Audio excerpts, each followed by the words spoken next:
الوضع جد خطير. الكلمة دي كررها المهندس شريف دلاور أكتر من مرة في لقائه مع قناة بلومبرج. المهندس شريف كان بيتكلم على التحديات اللي هتواجه الحكومة المصرية الجديدة، وقال إن التحدي الأهم هو سعر الصرف، وبالتالي الحصول على نقد أجنبي والتحكم في الأسعار. ولكن النهج ده لا تتبعه الحكومة أصلا، مش في الاستراتيجية بتاعتها. أمال الفلوس اللي بتدخل مصر كل شوية ديت بتروح فين لو مش لضبط سعر الصرف والأسعار وكده؟ حسب كلام المهندس دلاور، إن الدعم اللي بيجي مصر سواء من مشروع رأس الحكمة، بيع الأراضي، أو تحويلات أو مساعدات جاية من الصندوق أو من الاتحاد الأوروبي أو غيره، معظمه بيروح تسديد للديون.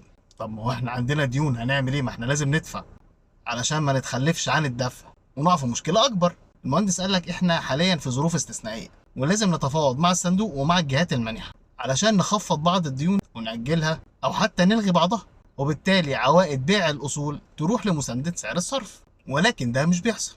واستشهد باللي حصل سنة 91، لأن هو كان شاهد على الاتفاقات اللي حصلت مع نادي باريس لما نزلنا الديون من 50 مليار ل 25 مليار تقريبا، وده أنقذ الوضع بتاعنا في الوقت ده. بس بصراحة اللي أدهشني وخوفني مش كل اللي فات.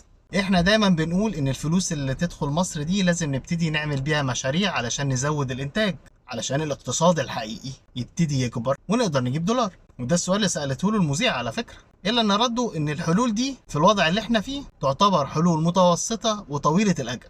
يعني احنا عدينا المرحلة دي خلاص، لكن اللي لازم يحصل الان وفورا وبدون تأخير معالجة الأزمة الطاحنة لسعر الصرف، لأن ليها أبعاد سياسية واقتصادية واجتماعية. والصراحة المهندس شريف شخصيا شرفني بالتعليق على البوست بتاعي على لينكد ان اللي كتبت فيه السكريبت ده كمحتوى كتابي للمتابعين على حسابي على لينكد ان.